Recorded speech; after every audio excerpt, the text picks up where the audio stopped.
Hormuz প্রণালী সচল করার জন্য সাগরের মাইন ও অন্যান্য সামরিক প্রতিবন্ধকতা অপসারণ এবং এর সার্বিক ব্যবস্থাপনার দায়িত্ব এককভাবে ইরানের। রবিবার ইরাক সফরকালে বাগদাদে এক যৌথ সংবাদ সম্মেলনে এই স্পষ্ট বার্তা দিয়ে ইরানি পররাষ্ট্রমন্ত্রী আব্বাস আরাকচি বলেন, আগামী 30 দিনের মধ্যে হরমুজ প্রণালীর নিয়ন্ত্রণ তেহরানের। এর মাধ্যমে প্রণালীকে যুদ্ধপূর্ব স্বাভাবিক অবস্থায় ফিরিয়ে আনার দায়িত্ব পালন করা হবে।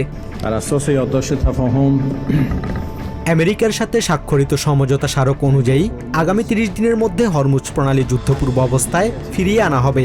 সমস্ত প্রতিবন্ধকতা দূর করে এর ব্যবস্থাপনার দায়িত্ব এককভাবে ইসলামিক রিপাবলিক অব ইরানের। এখানে অন্য কোনো দেশ বা সংস্থার হস্তক্ষেপ পরিস্থিতিকে আরো জটিল করবে, যা গত 2 রাতের সংঘাত ও উত্তেজনা থেকে স্পষ্ট।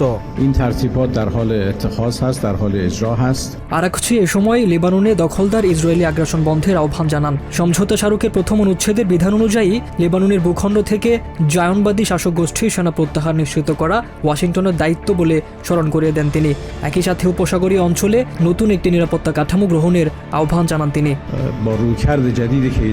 উদ্ভূত নতুন পরিস্থিতিতে উপসাগরীয় অঞ্চলের নিরাপত্তা কাঠামো নিয়ে আঞ্চলিক দেশগুলোর নতুন করে ভাবার সময় এসেছে। আমাদের এমন এক ফ্রেমওয়ার্ক তৈরি করতে হবে যা এই অঞ্চলের সব দেশকে অন্তর্ভুক্ত করবে এবং যে কোনো বহিরাগত শক্তির উপস্থিতি বা হস্তক্ষেপকে পুরোপুরি বর্জন করবে। নতুন নিরাপত্তা কাঠামোয় উপসাগরীয় সহযোগিতা পরিষদ বা জিসিবিভুক্ত 6 দেশের সাথে ইরান যুক্ত করার নতুন এই প্রস্তাবকে 6+2 ফরম্যাটে আলোচনার শুরুর প্রস্তাব করেন ইরাকের পররাষ্ট্রমন্ত্রী ফুয়াদ হোসেন, যা সমর্থন করে ইরাকি সরকারের সাথে সহযোগিতা করতে প্রস্তুত বলে জানান আরাকচি। যৌথ সংবাদ সম্মেলনে ইরাকের পররাষ্ট্রমন্ত্রী ইরান দুই পক্ষকে হরমুজ প্রণালী উন্মুক্ত করতে সমঝোতা স্মারক বাস্তবায়নের জোর দাবি জানান। একই সাথে ইরানের সামরিক অভিযানের নিন্দা জানান ইরাকি পররাষ্ট্রমন্ত্রী। আমরা হরমুজ প্রণালী উন্মুক্ত করতে এবং ইরানের ওপর থেকে নৌ অবরোধ তুলে নেয়ার লক্ষ্যে আমেরিকা ও ইরানের মধ্যে হওয়া সমঝোতা বাস্তবায়নের ওপর জোর দিচ্ছি। আর উপসাগরীয় দেশগুলোর সাথে আমাদের সম্পর্কের ক্ষেত্রে আমরা এই যুদ্ধের পরিধি বাড়ানোর পক্ষে কখনোই ছিলাম না এবং এখনো তা সমর্থন করি না। একইভাবে ইরানের ওপর হওয়া কোনো সামরিক হামলাকেও ইরাক সমর্থন করে না।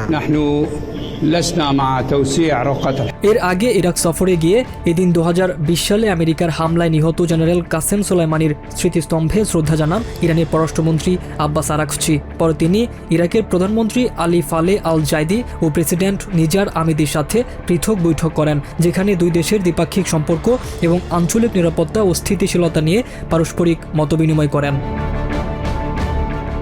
Abdullah Al Mamun, TVN 24 news desk. New York থেকে সম্প্রচারিত TVN 24 টেলিভিশন বিশ্বজুড়ে বাঙালির কণ্ঠস্বর।